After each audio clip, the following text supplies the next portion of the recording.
pecinta sepak bola Indonesia, kali ini kakak akan memberikan berita-berita terupdate dan menarik seputar sepak bola nasional untuk kalian semua. Selamat menyaksikan!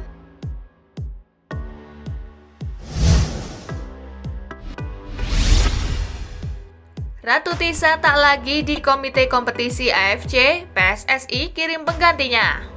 Ratu Tisa Destria tak lagi menjabat anggota Komite Kompetisi AFC. PSSI menunjuk Endri Irawan yang merupakan anggota Komite Eksekutif sebagai pengganti. Hal itu diketahui lewat surat resmi Federasi Sepak Bola Asia yang ditunjuk ke pelaksana tugas Sekjen PSSI, Yunus Nusi, Jumat 24 Juli 2020. AFC mengabulkan permintaan PSSI yang lebih dulu mengirim surat pada tanggal 30 Juni. Jabatan Ratu Tisa memang sempat menjadi perdebatan seusai ia mengundurkan diri sebagai Sekjen PSSI pada 13 April lalu. Saat itu Yunus Nusi mengatakan bahwa PSSI tetap mendukung Ratu Tisa untuk terus melanjutkan kiprahnya di AFC. Padahal jabatan di AFC sebenarnya butuh dukungan dari PSSI. Sementara Ratu Tisa posisinya sudah keluar dari federasi. Ratu Tisa membenarkan kabar pencopotannya dari anggota Komite Kompetisi AFC. Ia mengaku menerima keputusan ini dengan lapang dada. Ia pun mendukung penuh siapapun yang akan menjadi penggantinya. Dan menurutnya jabatan itu memang bukan milik personal, namun untuk Indonesia selaku anggota AFC.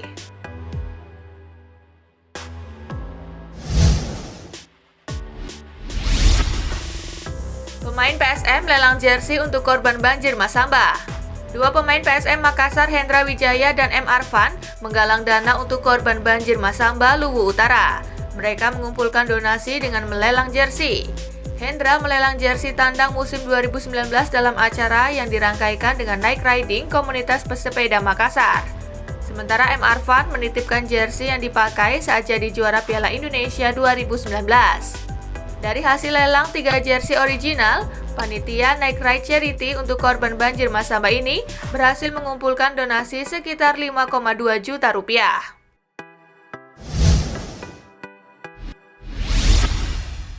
Tujuh gelandang pilihan Sinteyong dalam TC Timnas Indonesia. Sinteyong memanggil wajah-wajah baru yang dipadukan dengan pemain yang punya pengalaman berseragam Timnas Indonesia dalam pemusatan latihan di Jakarta pada 23 Juli hingga 8 Agustus. Bahkan barisan lini tengah Timnas Indonesia pun diisi pemain senior hingga pemain muda, baik menjadi langganan maupun baru kembali dipercaya masuk ke dalam Timnas Indonesia. Dari 29 pemain yang dipanggil mengikuti pemusatan latihan Timnas Indonesia, sejumlah pemain yang kerap menjadi langganan memperkuat tim Garuda tidak diikut-sertakan oleh Sinteyong. Sebut saja Andri Tani Ardiasa, Hansa Muyama Pranata, Hanif Syahbandi, dan Stefano Lillipali. Sejumlah pemain baru pertama kali mendapatkan panggilan Timnas Indonesia seperti Kushedia Hariyudo dan Arif Satria. Kemudian ada sejumlah pemain yang kembali memiliki kesempatan untuk bisa mengenakan seragam Timnas Indonesia, seperti Irfan Bahdim, Hendro Siswanto, dan Ahmad Al-Farizi. Khusus untuk lini tengah, Sinteyong memanggil beberapa pemain yang tampil apik di 3 pekan pertama Liga 1 2020, baik yang berposisi sebagai gelandang maupun yang berpotensi menjadi pemain sayap. Berikut pemain yang akan diandalkan Sinteyong di lini tengah skuad Garuda untuk mengarungi sisa laga kualifikasi Piala Dunia 2022, Zona Asia, dan Piala AFF 2010 itu.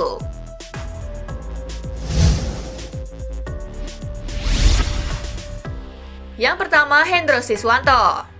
Kapten Arema FC ini merupakan pemain yang memiliki segudang pengalaman di dunia persepak bolaan Indonesia.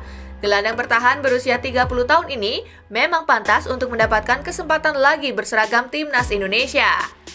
Sebelum mendapatkan panggilan memperkuat Timnas Indonesia di era Simon McManamy, Hendro Siswanto memang sudah cukup lama tidak merasakan kesempatan bermain bersama tim Garuda. Hendro tercatat mendapatkan kesempatan bermain di Timnas Indonesia pada 2013 hingga 2014 dengan hanya 5 penampilan saja. Dalam sebuah laga persahabatan tidak resmi di Stadion Gajayana Malang pada 25 Juni, Hendro sempat mencetak gol kala Timnas Indonesia menghadapi Nepal. Kini, Sinteyong ingin menjajal kembali kemampuan Hendro Siswanto yang musim ini didaulat sebagai kapten Arema FC. Kepemimpinan dan pengalamannya di lapangan hijau tentu diperlukan untuk membimbing para pemain muda agar bisa tampil apik dalam pertandingan.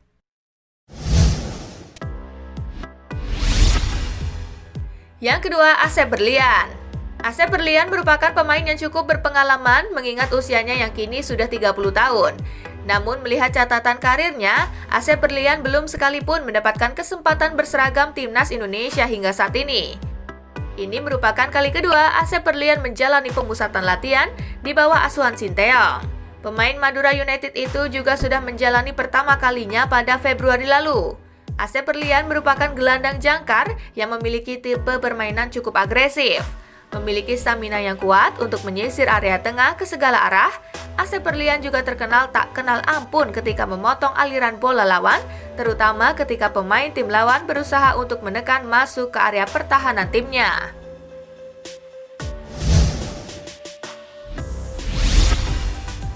Yang ketiga, Zulfiandi. Zulfiandi adalah gelandang bertahan yang sudah memiliki pengalaman memperkuat timnas Indonesia sejak bersama tim U19. Ia bahkan menjadi juara Piala AFF U19 2013 bersama timnas Indonesia U19 asuhan Indra Syafri. Karir Zulfiandi di level tim nasional terbilang cukup baik. Meski sempat beberapa kali hilang dari timnas Indonesia, Zulfiandi cukup konsisten berkembang. Mulai dari timnas Indonesia U19, kemudian bersama timnas Indonesia U23, hingga akhirnya memperkuat timnas Indonesia di Piala AFF 2018. Debut bersama timnas Indonesia didapatnya ketika menghadapi Mauritius dalam sebuah laga uji coba pada 11 September 2018. Setelah itu, Zulfiandi pun menjadi pemain yang tergabung dalam skuad Piala AFF 2018 dan mencetak gol pertamanya untuk tim nasional senior di Bangkok ketika timnas Indonesia kalah 2-4 dari Thailand. Zulfiandi terus menjadi langganan untuk mengawal lini tengah timnas Indonesia. Dari 2018 hingga saat ini, pemain Madura United itu telah bermain 10 kali bersama tim Garuda.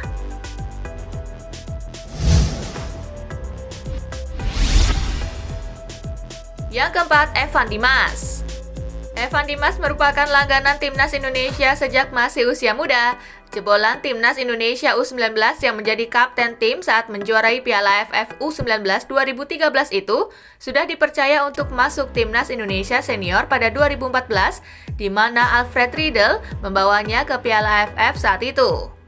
Saat tampil di kualifikasi Piala AFC U23 itu, Evan Dimas tampil 3 kali dan mencetak 1 gol.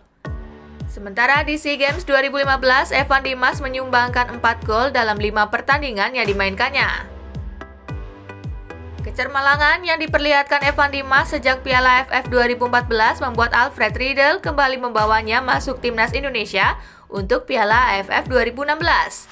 Ia membantu tim Garuda mencapai final dan kembali harus puas menjadi runner-up di kejuaraan sepak bola Asia Tenggara itu.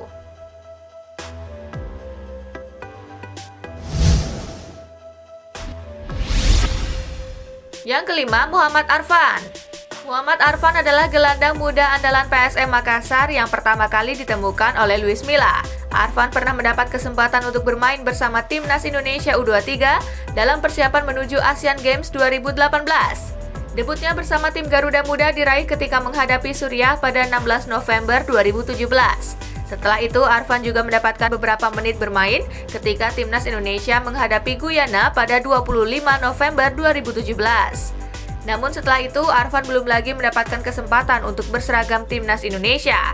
Kini, Sinteyong memanggilnya dan memberikan kesempatan kepada pemain yang kini masih berusia 22 tahun itu.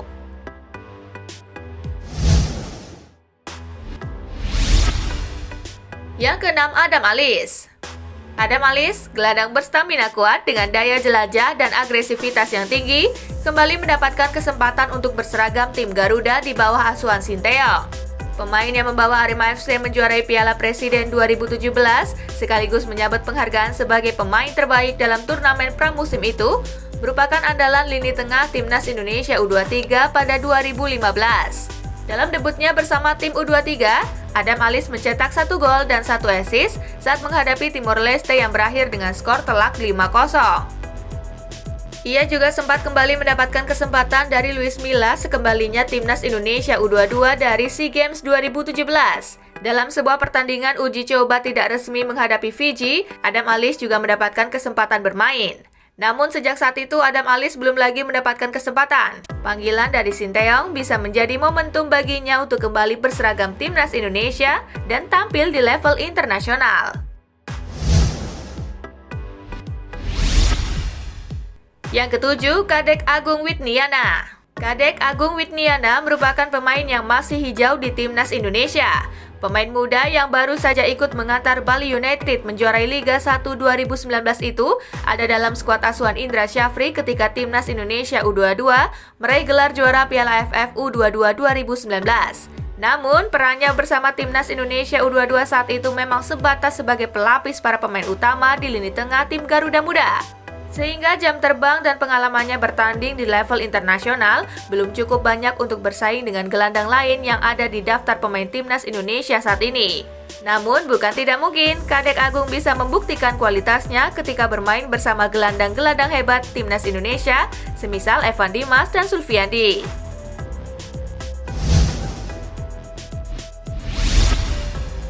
Jajang Nurjaman optimistis Riyandi jadi kiper masa depan timnas Indonesia. Setelah mendapatkan panggilan mengikuti pemusatan latihan timnas Indonesia pada Februari lalu, Riyandi kembali mendapat panggilan untuk pemusatan latihan kali ini yang digelar dari 23 Juli hingga 8 Agustus mendatang. Ia dan Nadeo Argawinata menjadi dua kiper yang kembali mendapatkan panggilan dalam training center kali ini. Jajang Nurjaman pun mengungkapkan rasa syukur melihat sejumlah pemain Barito Putra mendapatkan panggilan dari timnas Indonesia. Khusus untuk Riyandi, mantan pelatih Persib Bandung, Persebaya Surabaya, dan PSMS Medan ini punya optimistis yang tinggi.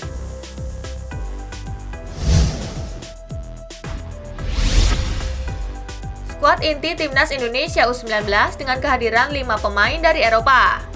Membayangkan skuad inti timnas Indonesia U19 di bawah asuhan pelatih Sinteyong usai kehadiran 5 pemain yang berumput di Eropa. Sinteyong akhirnya telah resmi memanggil para pemain untuk pemusatan latihan timnas U19.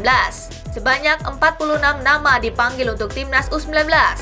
Pemusatan latihan ini bakal dilakukan di Stadion Matia Senayan, Jakarta. Latihan dilakukan secara tertutup tanpa awak media dan penonton umum. Menurut keterangan PSSI, latihan akan berlangsung selama 2 hari ke depan dan dipimpin langsung oleh Sinteyong. Timnas U19 dipersiapkan untuk tampil di Piala Asia U19 2020 dan saat ini sekaligus tahap seleksi untuk dikerucutkan menjadi 30 nama yang akan ikut pemusatan latihan di Korea Selatan. Pemilihan pemain untuk Timnas U19 adalah yang paling menarik, sebab mereka bakal dipersiapkan untuk ajang besar akhir tahun ini, yakni Piala Asia U19 di Uzbekistan. Tak hanya itu, Timnas Indonesia U19 juga bakal diproyeksikan untuk Piala Dunia U21 di Indonesia pada 2021 mendatang. Menariknya lagi, ada setidaknya 5 pemain muda yang kini tengah merumput di Eropa dipastikan dipanggil untuk pemusatan latihan di bawah Sinteyong. Hal ini dipastikan langsung oleh asisten pelatih Timnas Indonesia Nova Arianto. Menurut Nova, ada 5 pemain Indonesia yang tengah merumput di Eropa dipanggil untuk diisi. Mereka adalah Witan Sulaiman dari FK Ratnik Surdulika, Elkan Bagot dari Ipswich Town U18, Hairul Imam Zakiri dari Polilas Keuta, lalu disusul oleh Brilian Aldama dan David Maulana yang masih ada di Inggris setelah program Garuda Select. Kelima pemain muda yang merumput di Eropa itu diyakini bakal lolos seleksi. Selain bukti pengalaman main di Eropa, mereka juga memiliki rekam jejak bermain timnas Indonesia junior sebelumnya. Mungkin hanya Elkan Bagot yang belum pernah tergabung ke dalam skuad resmi timnas Indonesia. Akan tetapi hal itu diyakini bukanlah sebuah halangan. Elkan Bagot sendiri mengaku sangat gembira karena mendapat undangan dari PSSI. Dengan komposisi yang ada, maka sudah terbayang formasi inti skuad timnas Indonesia U19 di bawah asuhan Sinteyong yang bakal berlaga di Piala Asia U19 dan Piala Dunia U19.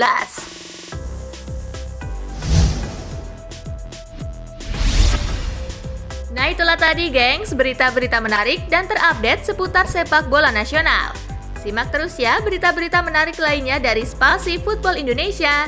Sampai jumpa di pembahasan selanjutnya.